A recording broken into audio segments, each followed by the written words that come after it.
Ademais, filho meu, não há limites para se fazer livros, e o muito estudar é enfado da carne. Também tem uma outra versão bem interessante de Eclesiastes, que numa linguagem mais atual, ela diz o seguinte: não há limite para a produção de livros, e estudar demais deixa exausto o corpo. Eclesiastes. Alguns falam que é um livro pessimista.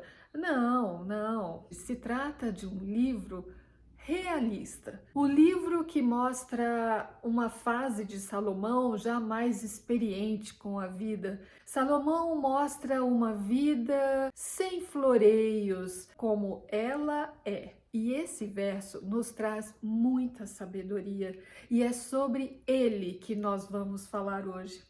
Vamos lá? Quando nós vemos o funcionamento do nosso corpo, o nosso cérebro, é tudo muito incrível. A criação de Deus, como Deus nos fez. Nossa máquina, ela tem um funcionamento tão complexo que a ciência vai estudando, sempre descobrindo novidades a respeito do cérebro, como adquirir mais memória, inteligência, enfim, como trabalhar essa parte tão importante do nosso corpo, que comanda todo o nosso corpo, que Deus nos deu. E Deus nos deu essa faculdade de aprendermos cada vez mais. Ele deseja que nós alcancemos muito mais capacidade a cada dia que passa. Deus deseja o nosso desenvolvimento, o nosso crescimento mental, físico, espiritual, como um todo. Ele nos fez para sermos criaturas brilhantes, não para vivermos mais ou menos numa mediocridade, não. Deus nos fez para usarmos totalmente a nossa capacidade, mas usarmos com sabedoria. Usar a nossa mente com sabedoria é o grande desafio. Nós temos muito do material que precisamos aprender, crescer, e nós nos dedicamos a isso. Nós lemos, nós estudamos, trabalhamos aquilo na nossa mente, precisamos gravar, precisamos raciocinar, interpretar, desenvolver o nosso intelecto no grau máximo. E quanto mais nós lemos, mais nós estudamos, mais nós nos desenvolvemos, e é isso que Deus quer de nós. Acontece, meu amigo, que na realidade nós nos tornamos máquinas e não nos respeitamos mais, não respeitamos mais o nosso corpo, a nossa mente, que pede por descanso, que pede por intervalos, que pede por uma boa alimentação, que pede por atividades físicas. E a gente lê, e escreve livros e faz livros, e isso vale para o trabalho também. Então nós trabalhamos para crescermos, nos desenvolvermos, tá? Isso é bom, mas qual é o nosso limite? Quanto você usa a sua máquina e o quanto você cuida dela. E daí nós começamos a identificar mentes doentes, não é? Estamos pensando que estamos crescendo em conhecimento e estamos ficando doentes. Então a gente vê tantas mentes adoecendo.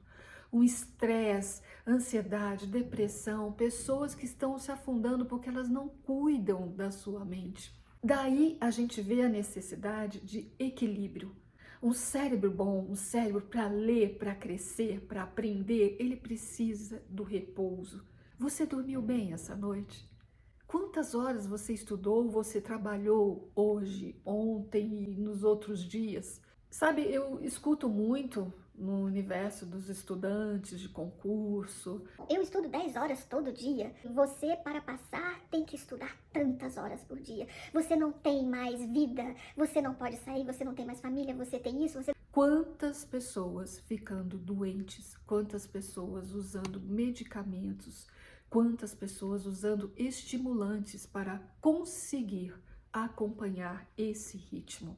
Uma vez eu cheguei a perguntar a uma médica: escuta, Eu estou vendo que muitos estudantes, muitos concurseiros estão usando Ritalina para conseguirem um grau de concentração numa prova que dura 5 horas.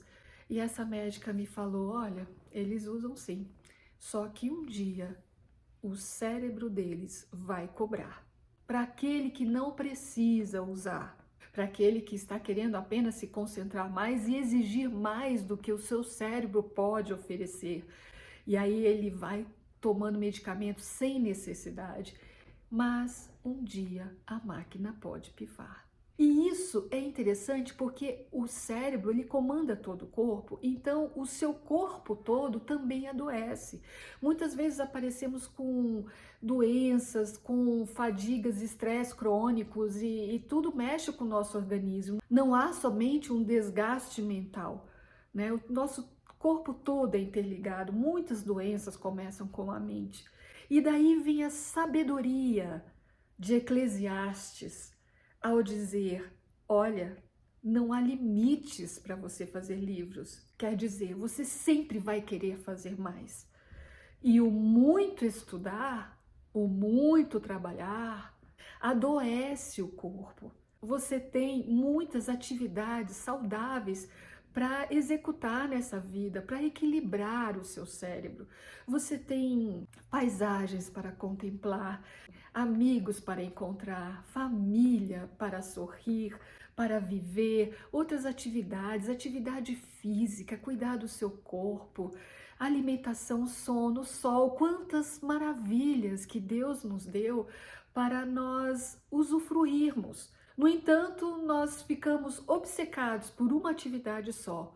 Adquirir, adquirir, adquirir, adquirir, quando essa não é a forma mais eficiente e saudável. Porque quando o corpo falha, meu amigo, aí você não consegue mais fazer nada. Valeu a pena? O nosso Deus é um Deus de tanta inteligência que ele pensou em tudo que o nosso cérebro gosta. Deus nos deu momentos de confraternização, de risos, sorrisos. Deus nos deu o descanso.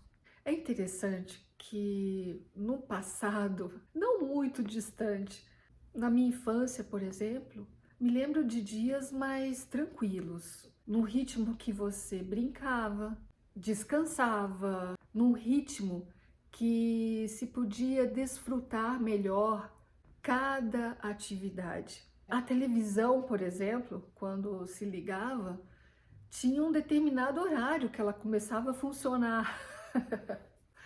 É interessante isso, né? O mundo hoje não para. Eu não sei você, mas a impressão que eu tenho é que nós estamos num grande aplicativo de edição de vídeos que colocaram no modo acelerado. Vou fazer uma perguntinha para você. Você consegue parar e olhar uma paisagem bonita, um pôr do sol, tranquilo, com os pensamentos ali no pôr do sol, como se não tivesse mais nada ao redor ou uma agenda para cumprir? Pensou bem aí? É um grande desafio que nós temos hoje. Saber aproveitar um tempo de relaxamento, de reflexão, de meditação, de calma, de contemplação. A gente não tem mais isso, percebeu? Porque estamos querendo escrever mais livros, mais livros, mais livros, mais livros e cada vez mais nós estamos adoecendo. Então, a proposta desse vídeo é trazer você a uma reflexão a respeito do seu ritmo de vida, do limite que você coloca para você conseguir se desenvolver e crescer mesmo, desenvolvendo seu maior potencial, mas da maneira correta, respeitando você e cumprindo o que Deus, o seu Criador, quer para a sua vida. Deus quer que você seja saudável, seja feliz, cresça, se desenvolva e que principalmente tenha um tempo de qualidade com Ele. Porque quando nós investimos tempo com Deus, nós temos mais sabedoria para lidar com toda a nossa agenda e com todo o restante do nosso tempo. Deus nos dá essa sabedoria. A leitura da Bíblia nos dá a capacidade mental para crescermos em todas as áreas da nossa vida. É o que Deus faz por nós.